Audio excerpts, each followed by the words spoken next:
Hello friends. आज हम fundamental rights के ऊपर बात करेंगे जो पार्ट 3 ऑफ इंडियन कॉन्स्टिट्यूशन में आता है।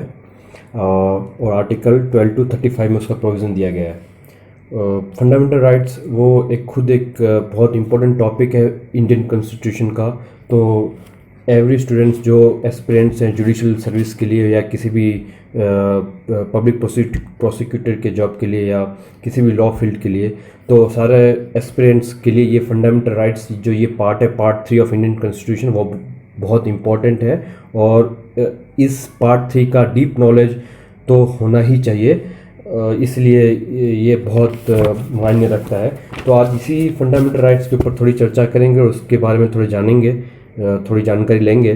तो चलो स्टार्ट करते हैं ये लेक्चर, फंडामेंटल राइट्स।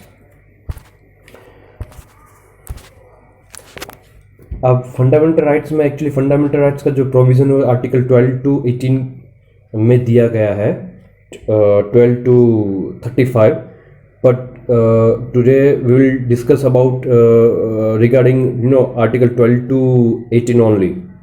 अब स्टार्ट करते हैं फंडामेंटल राइट्स का। तो फंडामेंटल राइट्स को मैग्ना कार्टा भी कहा जाता है। मैग्ना कार्टा इसलिए कहा जाता है कि जो जो जिस तरह से फंडामेंटल राइट्स को डेपिक्ट किया गया है, एक्सप्लेन किया गया है, वो एक itself is a very unique pattern. क्योंकि इसी तरह मैग्ना कार्टा भी एक लॉ है इंग्लैंड में जो 1215 में 1215 के साल में किंग जॉन ने उसको अप्रूव किया था। जो रॉयल चार्टर जो उसको लॉ बोलते हैं, जो उस वक्त फंडामेंटल राइट्स के बारे में ही बात कर रही थी, मतलब उस टाइम में 1215 के साल में। और वो इंग्लिश पीपल जो इंग्लैंड के रहने वाले लोग हैं, उनके फंडामेंटल राइट्स के ऊपर वो चार्टर था, रॉयल चार्टर जिसको बोलते हैं। इसीलिए उनका जो रॉयल चार्टर बनाने वाले थे वो मैग्ना कार्टा थे, इसलिए मैग्ना कार्टा उसको बोला जाता है। और इंडियन फंडामेंटल राइट्स जो पार्ट थे उसको भी मैग्ना कार्टा इसलिए बोला जाता है कि वो it is similar to that Magna Carta of England. क्योंकि जिस तरह से फंडामेंटल राइट्स को एक्सप्लेन किया गया है वो सिमिलर है मैग्ना कार्टा जो इंग्लैंड में है।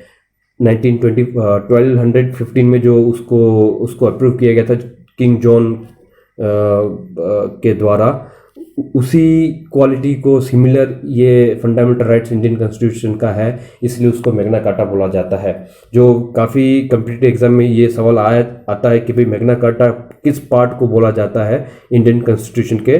तो इंडियन कॉन्स्टिट्यूशन के पार्ट 3 को मैग्ना कार्टा बोला जाता है। ये आपको ध्यान रखना है, याद रखना है। अब जो प्रिंसिपल है, main principle of fundamental rights का, वो USA, United states of America से डिराइव किया गया है। तो जैसे इंडिया में फंडामेंटल राइट्स बोलते हैं, वैसे यूएसए में बिल ऑफ राइट्स उसको बोलते हैं। ठीक है। अब व्हाट इज फंडामेंटल राइट्स? अब एक्चुअली फंडामेंटल राइट्स के ऊपर पूरा पार्ट 3 है, तो एक्चुअली फंडामेंटल राइट्स है क्या, तो वही जानना है। उसका यह है कि definition, it is the right which ensures the overall development of humankind in terms of economic, physic, mental और मॉरल एज वेल।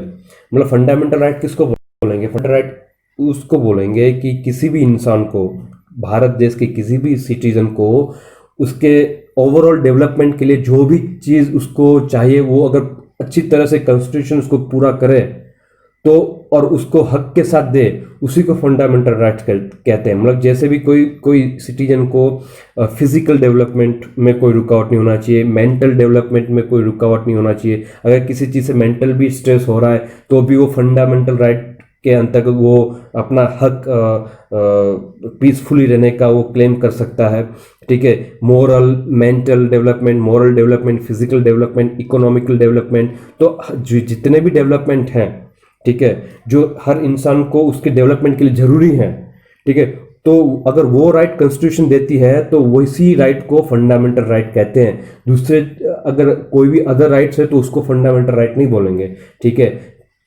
इस तरह से फंडामेंटल राइट्स जो ओवरऑल डेवलपमेंट के लिए हर इंसान को जो ज़रूरत है, अगर वो कॉन्स्टिट्यूशन पूरा करती है, मतलब तो उसको फंडामेंटल राइट्स कहा गया है। वैसे फंडामेंटल राइट्स की डिफरेंट डिफरेंट डेफिनेशंस अलग अलग आर्टिकल में दिया गया है कि फंडामेंटल राइट्स में किस तरह के राइट्स को कॉन्स्टिट्यूशन ने कन्फर्ट किया है सिटीजन को, तो वो हर आर्टिकल में उसको एलोबोरेट वे में डिटेल में एक्सप्लेन किया गया है। वो हम इस लेक्चर थ्रू जानेंगे कि किस आर्टिकल में किस तरह से फंडामेंटल राइट को या किस टाइप के फंडामेंटल राइट को सिटीजन को कन्फर्ट किया गया है बाय द कॉन्स्टिट्यूशन।